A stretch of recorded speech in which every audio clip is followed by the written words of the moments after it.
Thank you very much indeed. It's time for questions for the Minister for Justice. We shall start with the listed questions. I call on Claire Sugden. Claire, over to you. Thank you, Deputy Speaker. Question number 1.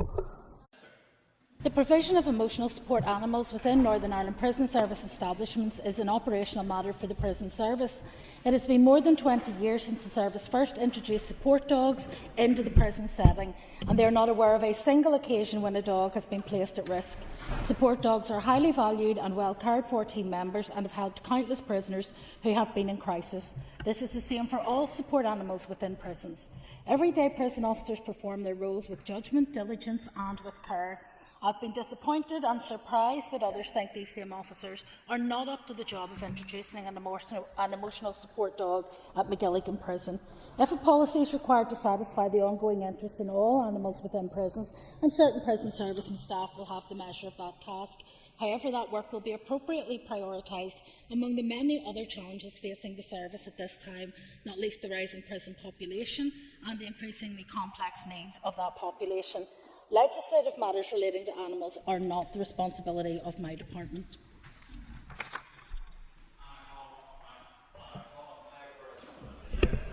Thank you, Deputy Speaker, and thank you, Minister. Minister, I think in respect of this particular dog, we made a mistake. That dog should not have been within the prison and didn't fall within the policy and legislation, which I do believe needs reviewed and updated. You've received correspondence as early as this morning, continuing to raise concerns in relation to how we dealt with this particular animal. Will the Minister give a commitment that this won't happen again and that she will review what's happening operationally within the Northern Ireland Prison Service? I appreciate it's not directly her responsibility, but it does fall directly within her remit.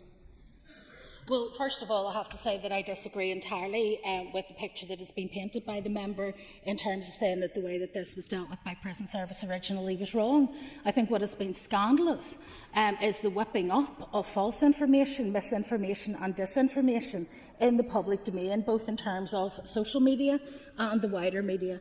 The truth is that when the dog was inspected in place, it was found to be in excellent condition, happy, well adjusted and enjoying the work that it was doing. And sadly, because of the hysteria whipped up outside, a threat was received regarding Bailey, and Bailey was removed from the prison for his own safety. Because let us be clear, the welfare and safety of the animals in our care are our primary concern in all of these matters. Thank you, Mr. Deputy Speaker.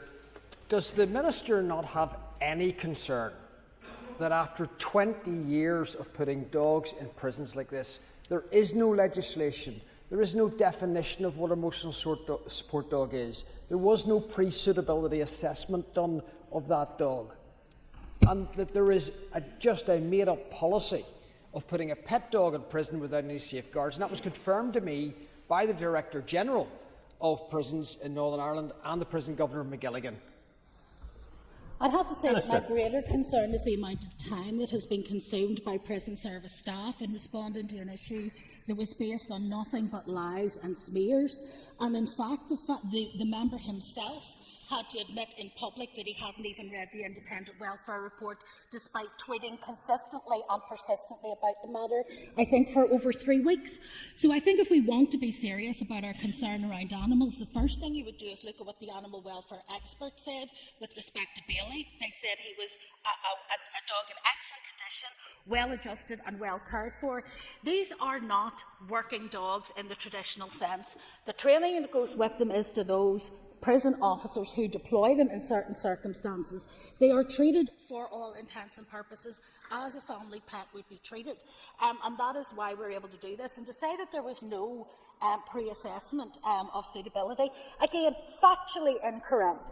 Because there was one issue around whether or not the dog was well socialised with men, and that was dealt with before the dog was selected and brought to the prison.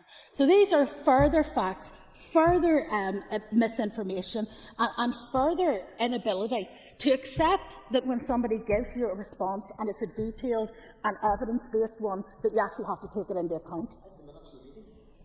Cara Hunter, I call on Cara Hunter. Thank you, Deputy Speaker. In solidarity with you, Minister, following a mob at your house last week, we're all thinking of you. Just following up from previous questions there, can the Minister confirm whether or not emotional support animals, particularly dogs, receive any specific training before being placed in a prison?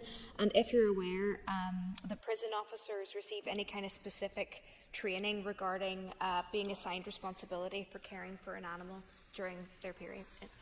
Prison officers, as I've just said, are trained in terms of deployment of the emotional support dog, which is pretty much like looking after any other dog in that environment.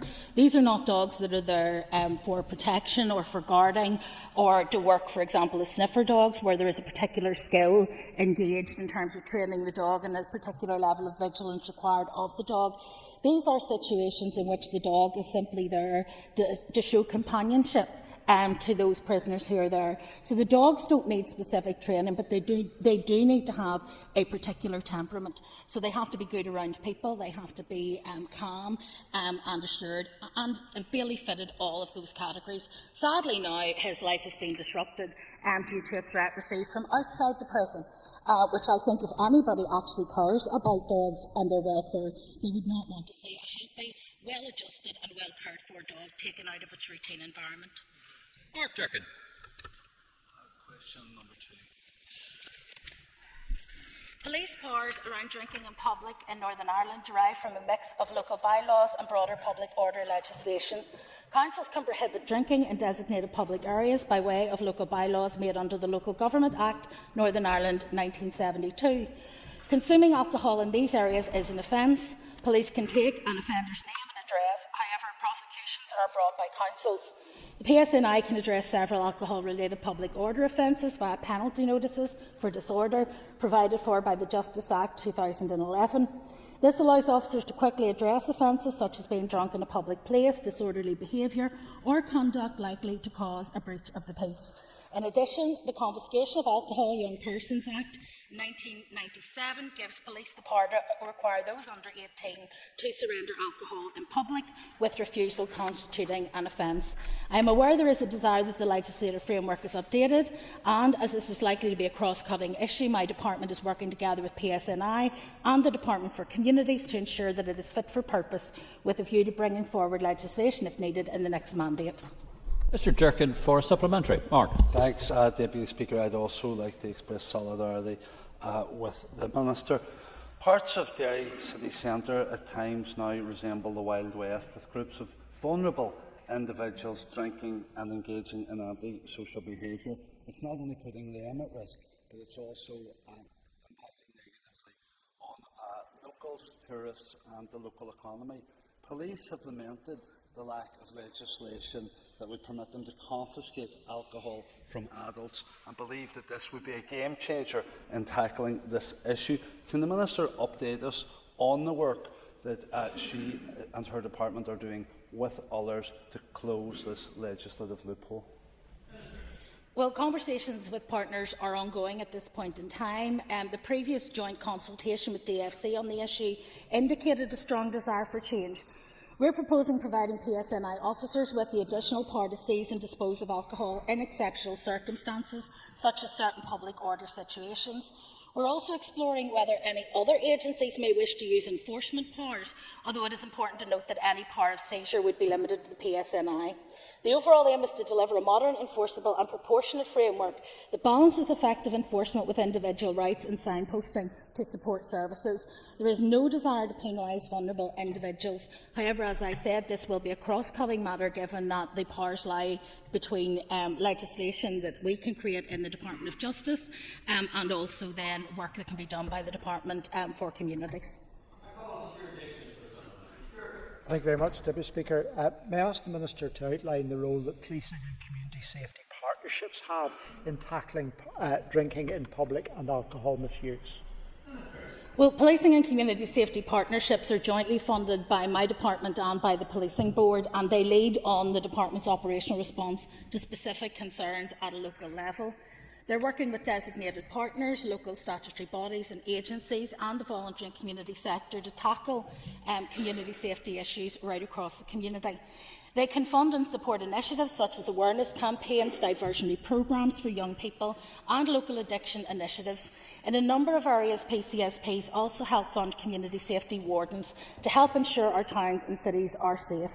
Through those PCSPs, communities have a direct voice in shaping responses to alcohol misuse and ensuring that local concerns are reflected in practical actions. Question number 3. My department funds support services to assist all victims of crime on an equal basis. The entitlements and services that victims of crime in Northern Ireland can expect to receive from criminal justice organisations are set out in the Statutory Victim Charter. The Northern Ireland Courts and Tribunal Service is responsible for administrating the courts. It is impartial in upholding the rights of all to seek justice through the court system. Thank you, Deputy Speaker. And I wish to put on record my utter condemnation of the incident which took place at the Minister's home last week, because there's no justification for this kind of intimidating behaviour, and private homes must be off limits. Can I thank the Minister for her answer? The Minister will know that the victims campaigner Anne Travers has asked for a public apology to innocent victims over the removal of the word innocent from the recent motion in this House. Does the Minister understand the hurt and the anger felt by innocent victims' families, and will she take this opportunity to apologise?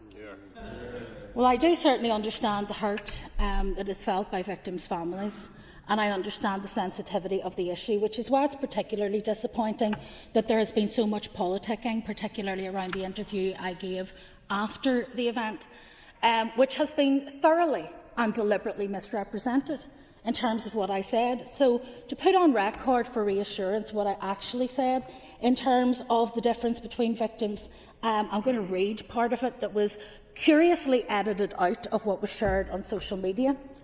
It doesn't change the moral authority around whether or not what somebody did was right or wrong. That's unquestionable. If people were doing things that were wrong, they should be held to account for that, and we're clear about that.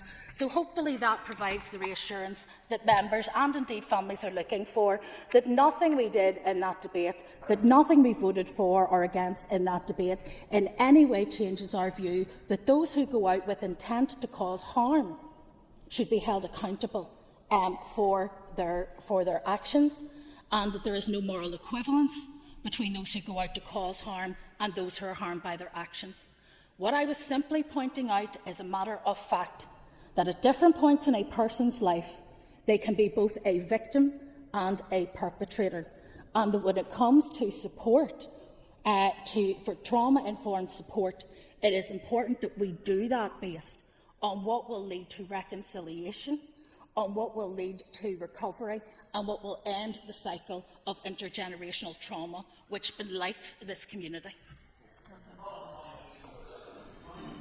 Thank you. Minister, could you please outline the support that your department provides for victims of sexual offences? Well, in terms of the general work that we do in terms of supporting victims, we provide over £2.4 million in funding to ensure that victims and witnesses of crime can access the support services they need. Those services are delivered by Victim Support NI and the NSPCC Young Witness Service. Through the witness support services, victims and witnesses get emotional support, information, practical assistance, and that helps them give their best evidence. That includes opportunities to visit court before giving evidence, an explanation of the court process, accompanying the victim or witness into the courtroom or live link room or remote evidence centre, and offering the opportunity to talk to someone when that case has ended. In addition, for those who are victims of specific sexual offences, we obviously also have the sexual offences legal advisors and child sexual offences legal advisors who can give pre-court and pre-trial legal advice to victims to help guide them through the many requests that they will face around issues such as disclosure. Minister, you mentioned ending the cycle of intergenerational trauma. What about ending the trauma being experienced by victims who were maimed and attacked in their own homes by the IRA and who are not able to access the pension scheme because they were maimed and attacked by members of their own community? What's your assessment of that reality and how that levels with the ability to end the intergenerational trauma and the trauma experienced by the victims?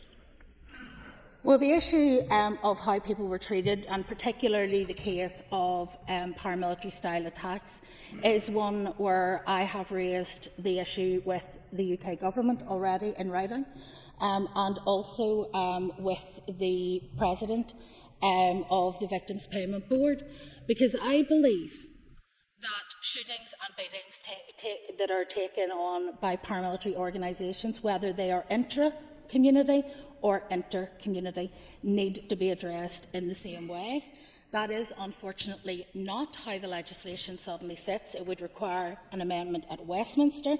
However, I have raised my concerns about the differentiation between those victims who were beaten by people who ostensibly came from the same community versus those who were beaten by people who were viewed to be from a different community. Question 4. There is no place in society for this type of hate. Every person, every family, regardless of religion or background, is entitled to feel safe and free from threat or intimidation. My department is engaged in a wide range of work to respond to sectarian hate attacks, to strengthen support for victims of hate crime, or where people feel vulnerable to attack, whether at home, in school, at work, or on our streets. What is always evident is that sectarianism, racism and paramilitarism do not help our communities. Paramilitary organisations are an unwanted relic of a troubled past and hold no legitimacy. As I've said many times before, they should disband and allow our communities to move forward. It can be difficult to draw a direct evidential line between paramilitary groups and hate crimes, but let's be clear, communities know what is going on and who is involved. They feel it and see it, and that speaks to the coercion that paramilitary organisations and those who are linked to them still choose to force on people and communities who want nothing to do with racism and hate. Legislative provisions within the Sentencing Bill and Victims and Witnesses of Crime Bill will modernise our hate crime law in Northern Ireland and provide a more robust system to sanction offenders. Direct support for victims of sectarian hate crime is provided through the Hate Crime Advocacy Service, which supports victims through the criminal justice process and signposts them to relevant support services. Sectarianism and racism are two sides of the same coin. The work of PCSPs includes actions to tackle hate crime at that local community level. The question of addressing sectarian hate is, however, not solely the role of my department. It also requires sustained cross-governmental action beyond the criminal justice system if we're to prevent harm occurring. We all need to redouble our efforts, not just to tackle hate crime, but the attitudes and language that are the root causes of hate and prejudice, and also to promote more positive community relations proactively. To begin by sending my solidarity to the Minister and to her husband after the incident outside your home, which was completely wrong and should never have happened, so our thoughts are with you today. I thank the Minister for her answer so far, and I suppose, Minister, what we're hearing from people is that when they report these crimes, there's often little or no outcome, and that's quite worrying for them. So what can be done to make that process more accessible and to ensure that sectarian behaviour, wherever it emanates from, is challenged? Well, I think, like many other crimes that are committed by cowards under cover of darkness to intimidate and threaten, it can be very, very difficult to identify the individual perpetrators and the actors in those situations. But I would encourage people to continue to report, because those patterns of reporting can in themselves help the PSNI when it comes to deciding where they're going to deploy resources, where needs more attention in terms of protection of the public, and what might be able to be done.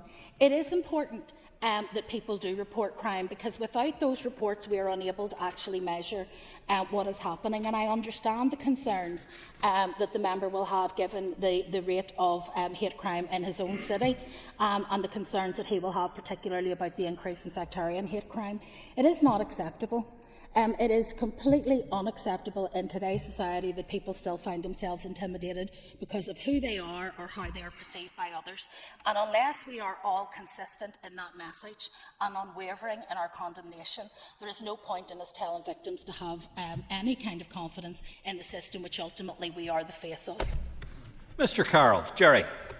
Deputy Speaker, I want to extend my best wishes to the Minister and her husband Michael as well on what happened last week, which was disgusting. Minister, in a general sense, I'd like to ask your assessment of how closely far-right and paramilitary groups are working together in unison to harass people, to intimidate people. You said obviously sectarianism and racism are two sides of the same coin. I believe that's right, and I believe those who perpetrate one are doing the same. So any assessment of how they're working together? Thank you. Well, I know that the PSNI have conducted an assessment of this, and their assessment is that whilst there are individuals who are connected to existing paramilitary organisations engaged and active in a number of these protests, there is less evidence that would substantiate any claim that they are orchestrating or organising those protests.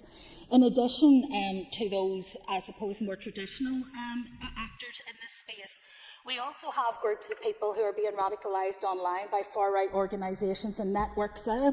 And they're often lone actors, people who do not have a network of support traditional base in Northern Ireland, but are being activated online and are then finding their community online and acting in that sense. So I think that there are two separate dynamics which are happening, particularly with far-right threat.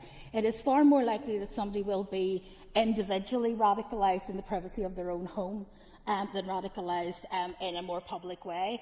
But undoubtedly, both will take to the streets and both will use a degree of muscle in terms of trying to intimidate either those who themselves are vulnerable in the community or those who dare have the audacity to speak up on their behalf.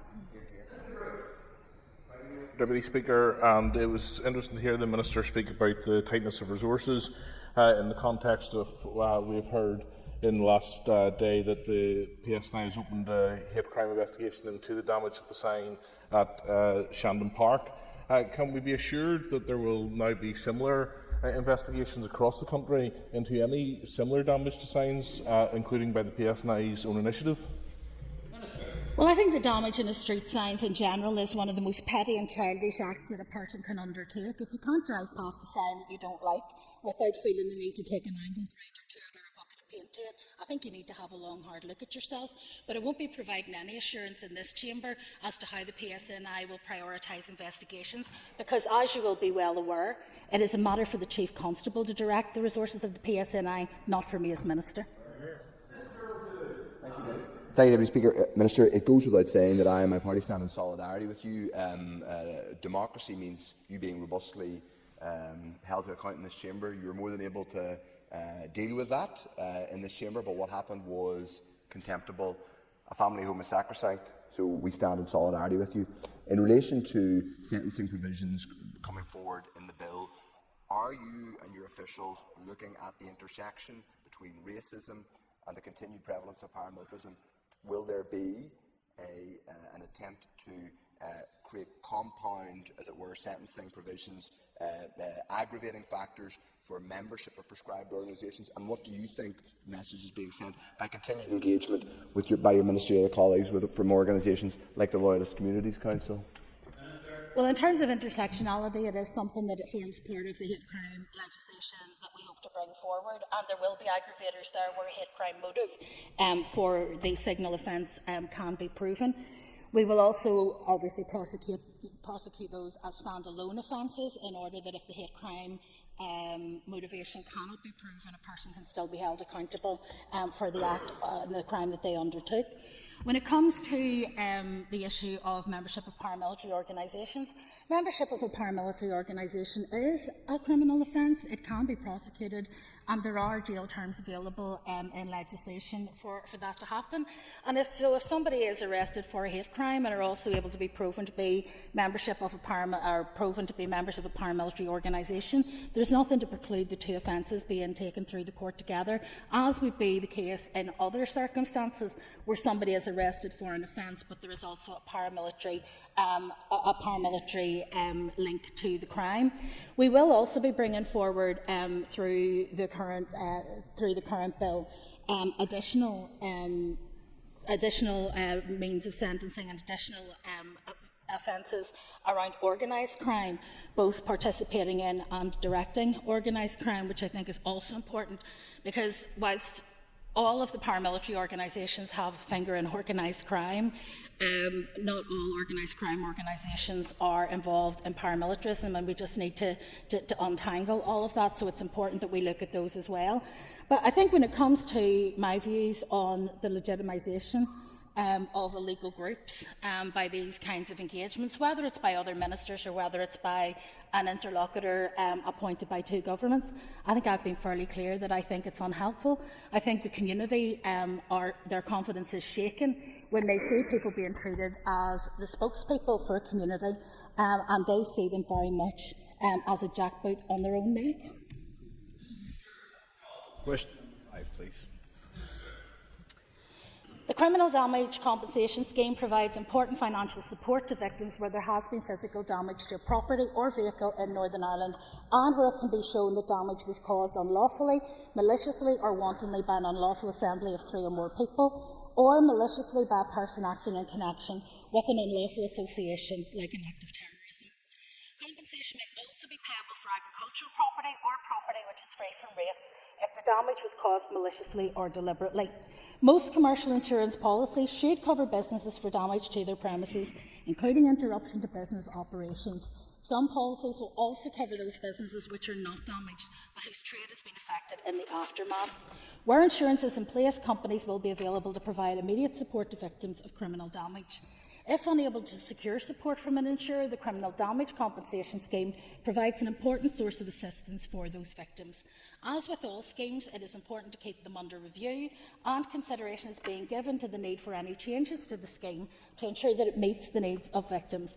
Any proposals for change would, of course, be subject to consultation. Thank you, Deputy Speaker, and can I echo the comments of others, Minister, to say our thoughts are with you. What happened last week was totally disgraceful and unacceptable.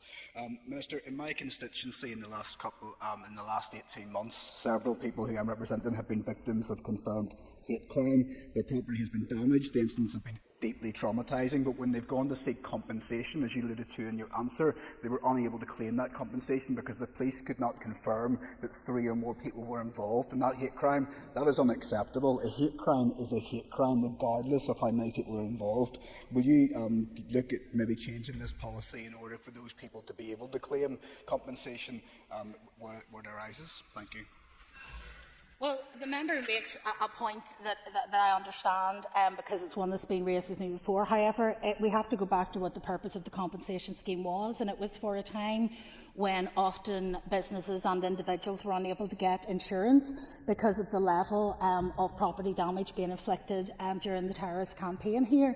And so compensation service was designed to deal with those sorts of incidents as opposed to simple criminal damage or even simple hate crime offences. So in terms of, for example, the civil disorder in Ballymena, 27 claims were submitted to compensation services. In relation to those, 1 claim has been paid, 1 applicant has withdrawn, 15 are awaiting police reports, and 10 are awaiting further documentation that needs to be there to support the claim.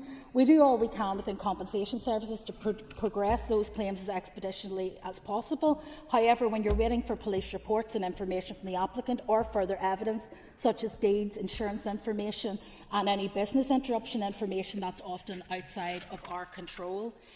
There will be some of the cases that will not meet the threshold of 3 or more, but it is meant to be in Radis Assembly, and therefore if it's not proven that that was the case when it happened, it would be down to the individual insurer for that particular business or home to step into that space. Question 6, please, Mr. Deputy Speaker. The most recent PSNI bulletin published on the 20th of August shows that in the 12 months to the 30th of June 2025, there were 29,740 domestic abuse incidents and 18,246 domestic abuse crimes recorded. This represents decreases of almost 7% and 5.5% respectively compared with the previous year. While these reductions may appear encouraging, they should be treated with caution. Recorded statistics reflect only those cases that were reported to the police, and reporting can be influenced by a range of factors, including whether victims feel able to come forward and have confidence in the system. A fall in recorded incidents and crimes does not necessarily mean that domestic abuse is happening less frequently. What is clear is that domestic abuse continues to take place on a significant scale. Tackling it cannot be achieved by the Department of Justice alone. It will require a cross-executive and community-wide response if we are to prevent abuse, protect victims and ultimately reduce the harm caused across society.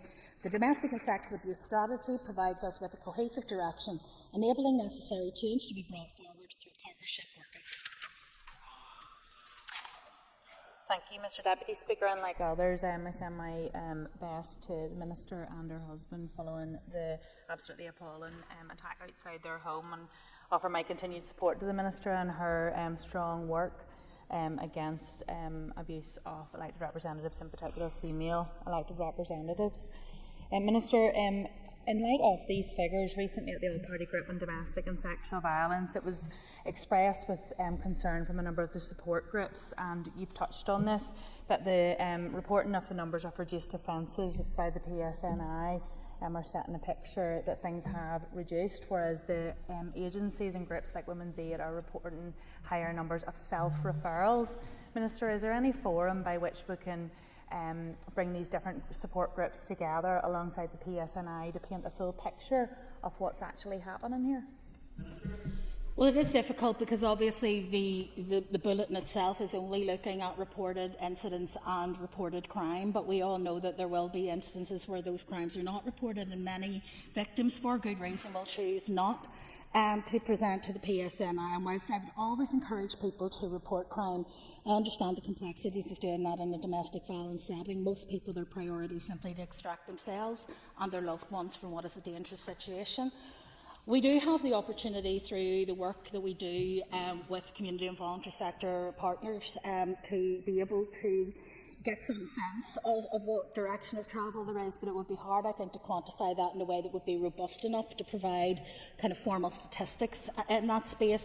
But it is something that we will continue to explore with our partners, because again, we know that there will be underreporting for a number of reasons, and even those who go and make initial contact with those charitable organisations may not then follow through later on, and some of those Minister, contacts Minister, could you draw your remarks to close? Thank you. Some of those reports may be as a result of other family member surveys and concerns. Thank you. That ends the period for listed questions. We now move on to 15 minutes of topical questions. Topical question number 2 has been withdrawn. I call on Patsy McClone. Patsy. Minister, just at the very start, I would like to condemn outright the disgraceful behaviour outside your home. For any of us who have been in politics for a while and have seen intimidation, crime of this nature, it is abysmal that this should be happening to you, an elected representative outside your home, which should be private too. So solidarity with you, but also outright condemnation for those thugs who stood there and tried to intimidate you as you go about your normal daily work. Minister, just on that, you mentioned earlier, and listened carefully, as to the types of measures that could be taken by your department and indeed in collaboration with other departments to help tackle the scourge of extremism, often manifesting itself as right-wing, often manifesting itself as sectarian and racist. How do you see both the increase in sentencing and the collaboration with other departments panning out? I think there are two elements to this. I think first and foremost, the degree to which sentencing is a true deterrent is questionable, because most people who commit crime never consider being caught. Many of them do things in the spur of the moment without giving any due regard to what their outcomes might be, and many are completely reckless with respect to their own behaviour. And I hear people chuntering from the sidelines that it's nonsense, but actually, if you talk to those in the legal profession, they'll tell you that actually that is part of the problem. However, I believe that with the right sentence and framework in place, we can show when these cases come to court that we are serious about tackling it, and I think that is an important message. The law will not change people's minds, but it will change their behaviours over time. What we need to do, however, is identify much earlier, before harm has been caused, the issues that are being used to radicalise individuals, the means and methods that are being used to radicalise individuals, and seek to intervene much earlier in the chain before those individuals themselves become radicalised and end up undertaking actions that will bring themselves into conflict with the law and place others in the way of harm. Thank you for that, Minister. And yes, sentencing is one part of it. You mentioned there the radicalising of individuals. Could you maybe just elaborate a wee bit further as to how you see your department, perhaps working with other UK departments, to try and stymie the influence, particularly of social media, on radicalising people who previously may well not have been radicalised and got themselves into the mess that they've got themselves into? Well, the online harms bill is but one of the tools available, and obviously my own department have made representations to the Home Office, who lead on communications and telecommunications, because obviously that's a reserved matter, but we continue to feed in our concerns in this space. We also, through the Tackling Paramilitarism programme, are about to trial some desistance programmes for people who have already been radicalised into either paramilitary or organised crime, but who we believe are still reachable and teachable in that space, and how we can actually get alongside them and start to change their attitudes and offer them an alternative route forward at the very earliest stage of conflict with the justice system. So that's one of the things we can do. We're also looking to what is available in other places in terms of the suite of interventions that are available where young people become radicalised. Where this differs from the traditional radicalisation that we've seen in our community over many years is that those individuals tend to be lone actors. They tend to be radicalised in their own home, and therefore it's only when their behaviours reach a certain level of danger that they will be alerted, that we will become alert to their involvement, or alternatively when they've actually undertaken an offence, which makes it slightly more complicated to address.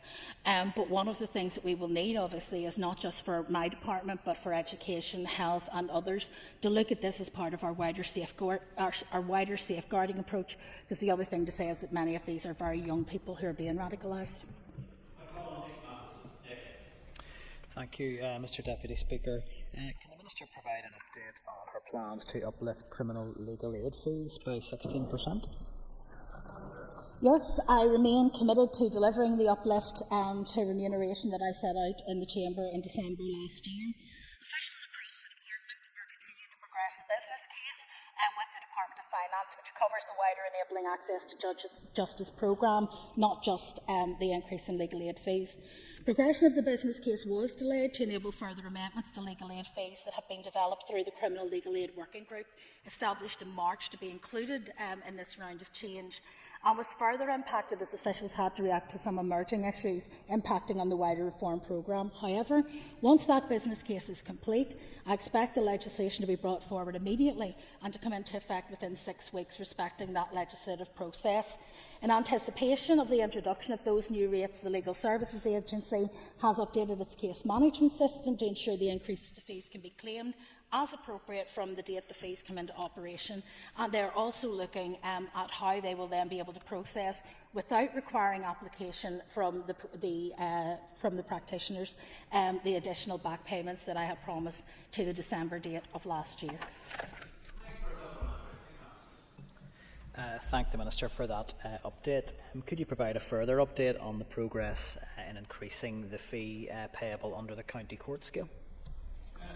The County Court Rules Committee has proposed a 23% increase to fees under the County Court scale to address inflation eroding their value since 2017. The proposed amendments have undergone consultation, economic appraisal and policy screening with no anticipated impact. The draft rules are subject to negative resolution procedure and are scheduled to be considered by the Justice Committee on the 16th of October. Pending the outcome of that, we will then take them forward as is appropriate. Thank you much, Deputy Speaker. Unlike others today, can I condemn outrightly what happened at your house last week? It seems that things have been stripped to a new low. It's not the first in terms of attack of politicians, but it absolutely condemn it outright. Minister, in terms of policing, quite a lot of us are now starting to receive correspondence from police officers in terms of this year's pay rise. Can you give an indication of when that's likely to conclude? Minister. Well, like other ministers, the Department of Health and the Department of Education, we also have a projected overspend. There's a deficit of around 23 million for PSNI, and until we have a plan in place to deal with that, it is being deemed unaffordable, though it has been approved in terms of value for money business case. What I'm trying to do at the moment is to work through that with the other colleagues in the executive so that there is a consistent approach to pay. I set aside 3.5% for pay at the start of the year in order to ensure that that money would be available. However, the result of recommendations that came to me, which were between 1 and 1.5% higher than that, meant that there is still a shortfall. I know some other departments didn't set aside anything for pay. That's ring-fenced at the start of the year. We did do that, but we will still have a challenge in terms of affordability. But the contractual element of the pay has gone ahead as it should at the start of October, and I would be hopeful that we will be able to get to a point where we will be able to pay the rest of the pay this as soon as possible, as I say, subject to affordability. And we will also be starting, sadly, next year's pay round pretty soon as well, so that we would hopefully be able to move that forward. Can I thank the Minister for that answer? And a note from your answer, unlike other departments, you did set aside the 3.5%, but is that included in the £23 million overspend, or is that money still protected? And when likely do you see the likely outcome for those officers in terms of that pay rise? Well, the money was set aside and ring-fenced at the beginning when I was budgeting, which is why at the beginning I had quite limited budgetary concerns and have had to take some fairly difficult decisions to live within budget. My overspend is entirely one at the moment, pretty much, that's been projected within PSNI, so that's where the majority of the overspend of DOJ is happening. And we're working with PSNI in order to try to find ways of managing that overspend. In order that we've already reduced it by about half, and we would need to reduce it further still for the Department of Finance to judge it to be affordable. But look, I will continue to work with colleagues to find a way through, because I believe that just because police officers and indeed prison officers don't go on strike doesn't mean that they should be any less worthy of receiving their pay when it's due. They do a difficult job. They should be remunerated fairly. Thank you, Deputy Speaker. Could I ask the Minister for an update on her Speeding Up Justice programme? Yes, the programme is an example, I think, of cross-justice collaboration to try and resolve what is a key issue. Criminal Justice Board has all of the senior leaders within the justice system, and they have prioritised this particular programme of work. It takes a whole system approach, focuses on reducing avoidable delay, reducing demand, freeing up capacity, facilitating more proportionate and effective responses to offending behaviour, and also aims to take advantage of technological developments to improve operational processes and communication between criminal justice organisations. Funding of £20.5 million from the Public Sector Transformation Board is enabling that work to progress in relation to early engagement and out-of-court disposals, and there are regular updates to the Criminal Justice Board, as well as interim updates to the programme board itself around how we are making progress. Given the existing financial pressures, that funding is a boost and will enable us to do some essential work to progress efforts and to reduce avoidable delay. So part of that will be the work that we're doing around collating responses to the out-of-court disposals consultation. We'll be publishing the findings of that and recommendations in due course. There's an early engagement project which has seen the commencement of a Gateway initiative to seek to enhance communication and file preparation quality between PSNI and PPS at the earliest point in the case, and also working towards a pilot of new case management processes for courts. And then work is continuing in relation to the implementation of a second phase of committal reform, direct committal, which is planned for November 2026. There is still a lot more to be done. But what we are seeing in terms of departmental statistics, the average or median time taken for a case to be dealt with from the date the offence is reported to police is 189 days in the most recent bulletin. That was an 8.3% improvement over the past 2 years and will be a key measure of how the system is performing overall, and a sign that efforts to speed up justice are having an impact. Thank you, Deputy Speaker, and thanks to the Minister for that answer. Can the Minister provide an assessment of the impact that budgetary pressures are having on justice system transformation? Well, there is a long-standing and ongoing funding challenge for justice, and I think it's well recognised by everyone in this House because I repeat it frequently enough. It will undoubtedly impact on what we can deliver.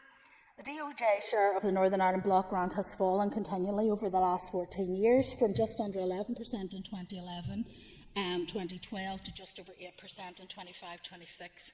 That underfunding hampers our efforts to do transformation, as funding is quite rightly prioritised to demand-led frontline activities, including policing, prisons and courts. So we have less than 0.5% of discretionary spend, which makes it increasingly difficult for us to be able to engage in that kind of system-wide transformation. There is an appetite, however, for change right across the justice system, and so bids to initiatives such as the Public Sector Transformation Board are crucial, because that will allow us to fulfil that appetite, to actually fund some of those endeavours and hopefully make further savings into the future if we can make those changes. We all recognise around the Criminal Justice Board table that there needs to be transformation for us to be more effective and efficient, and so that investment now will actually help us to save money in the future. Thank you, Mr Deputy Speaker. And Minister, may I, like others in this House, express my solidarity with you and condemnation of what happened at your home last week. Minister, I know that you are committed to the strategy of ending violence against women and girls, but we have had a huge number of women murdered in Northern Ireland. Many of those cases have taken a very long time to come to court. Is there anything practical that can be done to ensure that families who have suffered the most awful of harms in the death of their loved ones see justice, the process at an earlier stage?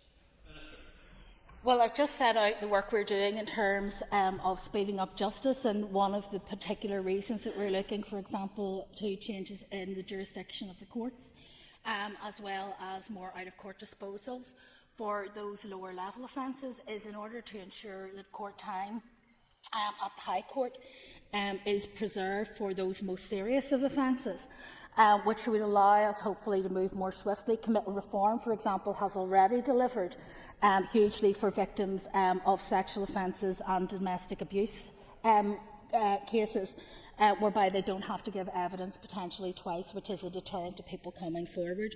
We've also used the Remote Evidence Centre. There's a judge-led pilot there, which has domestic abuse contest cases heard in the Remote Evidence Centre. And in the first tranche of 8 cases that went through, all 8 victims turned up, all 8 victims gave evidence, and all 8 perpetrators were happy to concede guilt at the outset. So just by being there, by having the confidence to come to court, they pled guilty.